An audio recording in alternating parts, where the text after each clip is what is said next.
afternoon. First of all, I want to say that the information that we sent out earlier, this is just going to be a very brief addition.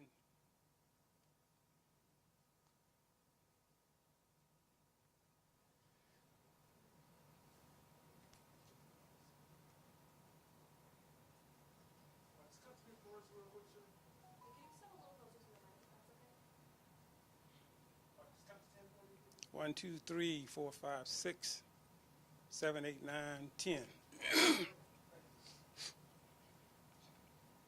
Ready? Okay. Good afternoon again. First of all, I just want to say that this press conference right here would be very brief, just a little bit of addition to the information that we sent out earlier today. With me up here is Major Rennie Williams, the Sheriff's Office, Chief Kenny Kinsey, and the Mr. Paulie Jumper, of the brother of the deceased in this case. We spoke with him earlier and given him our condolences throughout this incident, and we just want to make sure we keep the family informed of what's going on. What I want to say today is this afternoon is simply this: this is a very sensitive case. And I can't do anything to jeopardize the integrity of the case, number one. What I would say is that at this point, this investigation started from day one. It started, and we just didn't sit around and not doing anything. We've been criticized by social media and different people, but I don't take that personal. It's just business for me. But my thing is this: from day one, even before we left the incident location, we have other partners involved with this investigation. SLED was involved, FBI was involved, we had the U.S. Marshals Task Force involved, also agencies from North Carolina involved with this investigation. And up until this point, we also have more agencies at this point involved with this investigation. The reason why we put out information earlier today on the vehicle and the person that's supposed to be operating this vehicle is because that we found out Monday, we verified that he was actually in possession of this vehicle. So we were able to get a warrant for this person for theft of the vehicle. We also know that his daughter, which is the 5-year-old that's missing, was also with him at this time. So that's why we're actually looking for the vehicle for him with this warrant, and we also want to get this child back safely. Again, this is the daughter of the person that we are looking for the vehicle, and may have some information about this, the homicide. So we want to also talk with him about that. There's been a lot of talk about information that not getting out. We want to be transparent, but we also, again, I would also say again that we want to make sure that we don't jeopardize anything in this investigation and getting this child back here and safely. Not sure if there's anything else that overlooked. Oh, yeah, definitely. I want to address the Amber Alert. The Amber Alert, we tried to get the Amber Alert from the second that we know that this child was not at the house.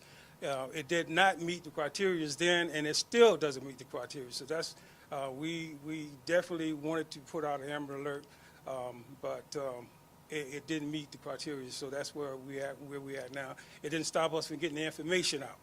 We got the information out. The only thing that was missing is that, I guess, the billboards or whatever on the highway. So, but we still worked with SLED and the FBI, and we got the information out at that time. I'll try to take one or two questions, but here again, this is a sensitive investigation. We've been on it. My main thing is to get this girl back home, and also, again, to keep the family informed. I can only imagine what they're going through at this time.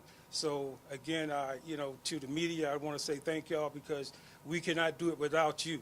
We cannot do it. We want you to reach out and, put this out to everybody that you can. And I think we have a description of the vehicle. We gave you that, and we also have a tag number that we'll give you the tag number also. So, like I said again, I'll try to answer one or two questions. And right now, as of right now, Mr. Jeter is not listed as a suspect. Mr. Jeter, right now, we're looking for him in connection with stealing the vehicle, having possession of the stolen vehicle. Are there any suspects in this case? I know we don't want to say Antar Jeter is a suspect, but are there any other people of interest? Well, this is fresh, early on investigation. At this point right now, we want to talk to Mr. Jeter about this investigation, and the investigation is kind of running different places, but right now we have nobody that we're naming as a main suspect. Do we have a suspect in Crystal Jumper's death? That's what I'm talking about. We don't have, no. So we want to talk to Mr. Jeter about that.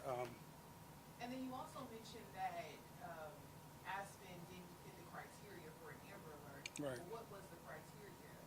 Well, first of all, he is the custodial parent of the 5-year-old, and at that point, as far as him, we didn't know that we had no idea that he was the one that, or positively could say that he was the one that had the child, and that the child, if he had the child, that the child was in danger because he was the one that was responsible for the child. And him not being a suspect in this case, so there's, and like I said, we don't make up the criterias or the rules and regulations that we go along. We kind of just have to go along with what's out there. And like I said, that's the first thing that we wanted to try to do was put out an Amber Alert because, at that time, anything and everything would have helped. Can you confirm if you all are searching in North Carolina? Yes, we are. Have you confirmed the identity of the victim? I leave that to the coroner's office too. We just got the autopsy results back on yesterday, and we just, put out that, was a single gunshot wound to the upper body. But as far as the identity, I would let the coroner's office speak to that. But yes, we are searching in our main concentrated areas for the last few days was North Carolina, right? And we have our reasons for that, but I won't say at this time. And my last question for you all is, since the autopsy results did come back, did it show how long the victim had been deceased? No, it didn't show. Well, at this point, I'm not sure. The autopsy results wouldn't give us exactly how long, but from our investigation, I think it's been a few weeks. Yeah. So if I'm correct, you said that Aspen was in custody of her father. Is that correct? Was she visiting her mother at the time?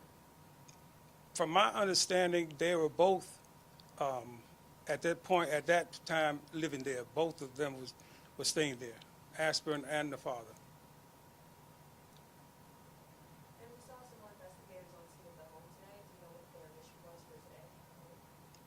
I'm not sure what they were doing today, but I know that we hadn't released the home yet, so we still have some other things going on around there. So, but we hadn't released the home yet. It's still been under our care, custody.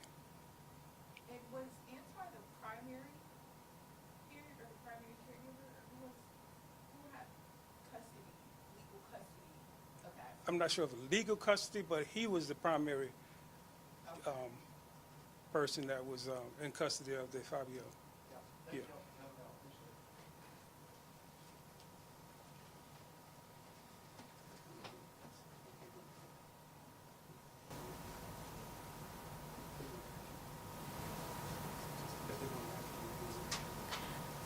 It appears that Sheriff Leroy Ravenell, the Orangeburg County Sheriff's Department, now wrapping up that press conference. It was called hastily, and so we're coming on the air at this hour with breaking news, a development in the case of 5-year-old Aspen Jeter. We've been telling you for several days now that the little girl has been reported missing. We know that her mother was found dead in her Orangeburg County home, and now law enforcement are looking for her biological father. His name is Antar Jeter. Law enforcement says the last time there was a sighting of him was in North Carolina, and so they are now looking for more information on Antar Jeter, not in connection with the death of Aspen's mother, but according to Sheriff Leroy Ravenell, in connection with a missing vehicle that belonged to the victim.